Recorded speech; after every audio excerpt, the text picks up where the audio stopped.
এখানে হচ্ছে steam rice আর ডাল ফ্রাই।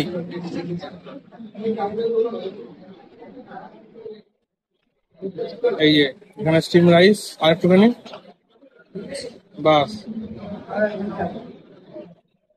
ইয়েলো ডাল ফ্রাই সাইডে, হ্যাঁ ব্যাস। এখানে হচ্ছে গরম গরম বেগুনি, এক পিসি থাক, এখানে দিয়ে দাও। হ্যাঁ ব্যাস, এই যে বেগুনি নিয়ে নিলাম। আর এখানে নেবো দই কাতলা একটা, ভালো দেখে একটা পিস দাও। হ্যাঁ ওইটাই দাও। এটা কি পেটি? দিয়ে দাও দিয়ে দাও, পেটি দিও। পেটির পিস। আর এদিকে পাবদা, পাবদা তুমি 2 পিস দাও, এই এই সাইডে। আচ্ছা বড় সাইজের এক পিসই থাক এখন, খেতে পারলে আবার নেবো, নষ্ট করে লাভ নেই। আর এখান থেকে একটু পেঁয়াজ নিয়ে নি, 8টা পিস দে।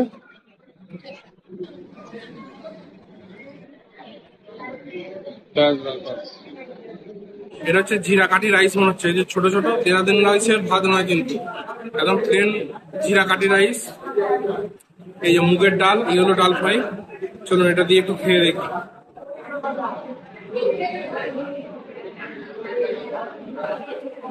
হম, প্লেন যেমন বিয়ে বাড়ির ডাল হয় মুগের ডাল, ঠিক সেরকম কাজ বাড়ির যেরকম ডাল হয়, গোটা গোটা মুগ ডাল, দারুণ লাগছে খেতে।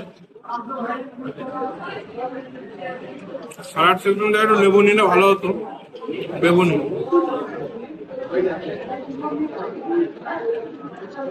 একদম কালো জিরে দিয়ে সুন্দর করে ভেজেছে। একটু দই কাতলাটা দেখো, পেটির পিস পড়েছে। এই দেখো, আর সুন্দর ফ্রেশ মাছ।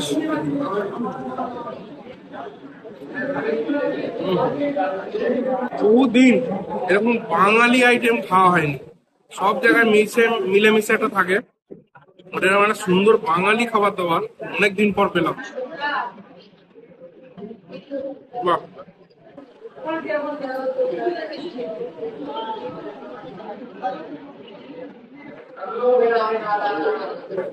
এরপরে চিকেনের আইটেম আছে, চিংড়ি মালাইকারি আছে, ওটা এর পরের রাউন্ডে হবে। আর এটা একদম চর্বির পিস, ফেটি যেহেতু। এবার পাবদাটা খাই একটু। পাবদা, সর্ষে পাবদা করেছে, এরকম সাইজ তার মধ্যে দেখায় একটু। এরকম সাইজের পাবদা, এই যে মানে এক হাত সাইজ, স্ট্যান্ডার্ড সাইজ। একটু ভেঙে দেখাই আপনাদের পাবদাটা।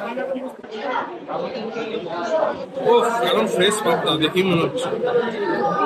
এই দেখুন।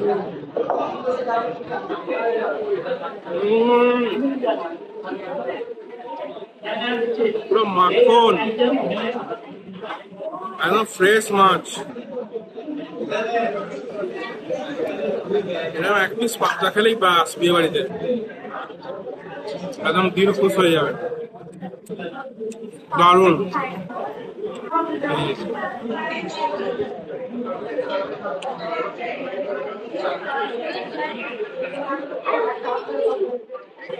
পাবদাটা একদম ফ্রেশ, একদম ফ্রেশ।